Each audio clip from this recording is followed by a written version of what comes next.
The St. Catharines South Police have launched a manhunt for the suspect behind a grisly attack which left one woman dead and another woman injured at their home in Portmore, St. Catherine this morning. As you'll hear in this report, the police are warning residents against taking justice into their own hands. The calm after the figurative storm which rocked Phase 1 of Braeton, Portmore, St. Catherine Tuesday. The usually quiet community was disrupted by a gruesome attack inside this home along Marley Way sometime after 9 a.m.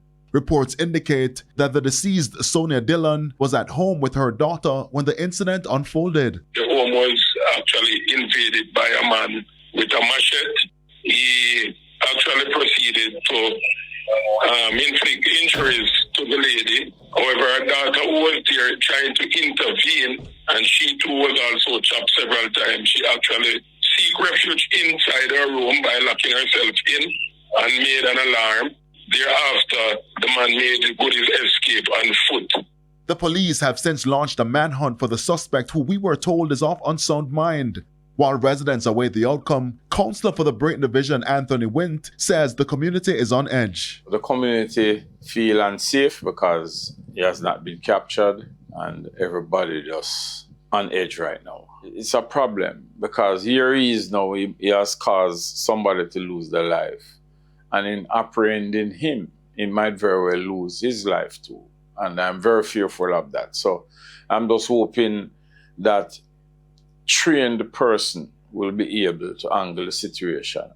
In the meantime, Commanding Officer for the St. Catharines South Police Division, Senior Superintendent Leighton Gray, says he's taken note of claims that the suspect is of unsound mind.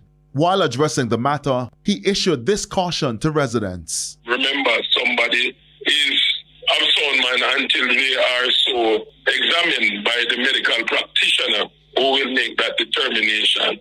From all indication, I just want to take this opportunity to implore residents not to take the law in their own hands. I just want them to support us and give us any information there is to say, oh, well, we can apprehend this man for this heinous act.